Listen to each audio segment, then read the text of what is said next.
Говорят си двама приятели, млади момчета. Един я вика, бе, знаеш ли, вика, тази новата комшийка под нас, дет живее. Знам, я казал другия. Много я харесвам човек, обаче ме е срам да я покана на среща.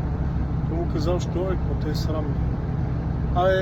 Всеки път като я видя и получавам някаква страшна ерекция, става много неудобно.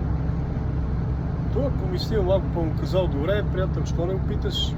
Вика, вържи го с нещо за крака да не мърда. И действай смело. Той го послушал и на другия ден се срещат, обаче нашия е навел главата. Той вика, какво става, бе, разказвай бързо. Казал, това послушахте. Привързал го така добре.